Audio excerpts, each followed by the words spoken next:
GNM নাৰ্ছিঙৰ entrance exam দিব বিচৰা candidate সকলৰ বাবে আজিৰ এই ভিডিঅ'টোত ইংলিছৰ পৰা কিছুমান ইম্পৰ্টেন্ট প্ৰশ্ন আলোচনা কৰা হৈছে। এই ভিডিঅ'টো শেষলৈ চালে নিশ্চয় উপকৃত হ'ব, গতিকে ভিডিঅ'টো শেষলৈ চাই থাকিব।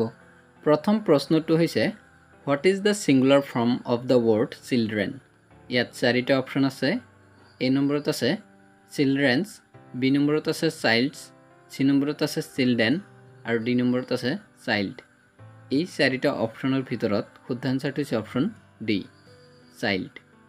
নেক্সট প্ৰশ্নটো হৈছে what is the singular form of the word men. ইয়াত চাৰিটা অপশ্যন আছে। এ নম্বৰত আছে মেন্স, বি নম্বৰত আছে মেন, চি নম্বৰত আছে মেন্স আৰু ডি নম্বৰত আছে নান।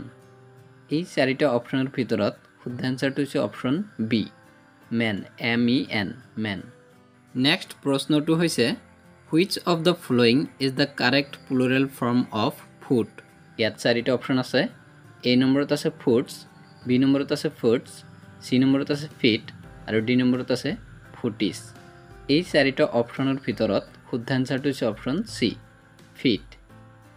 নেক্সট প্ৰশ্নটো হৈছে which of the following nouns has the same form in both singular and plural.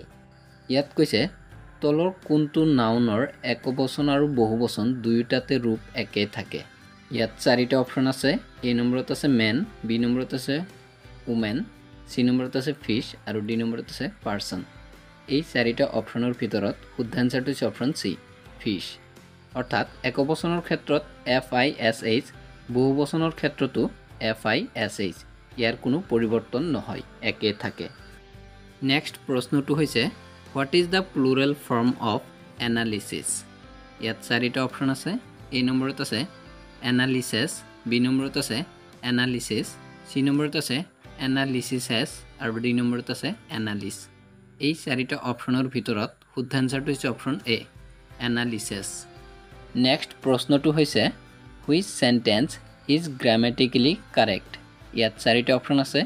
এ নম্বৰত আছে the deers are grazing in the field, B নম্বৰত আছে the deer are grazing in the field, C নম্বৰত আছে the deers is grazing in the field আৰু D নম্বৰত আছে the deer is grazing in the fields.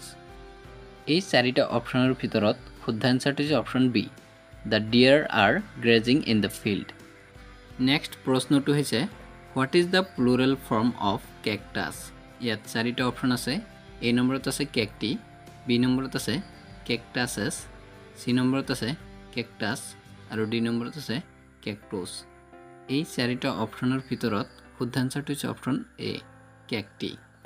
বন্ধুসকল, যদি ভিডিঅ'টো ভাল লাগিছে লাইক কৰিব, শ্বেয়াৰ কৰিব আৰু এনেধৰণৰ নতুন নতুন ভিডিঅ' পাবলৈ হ'লে এই চেনেলটো ছাবস্ক্ৰাইব কৰিব।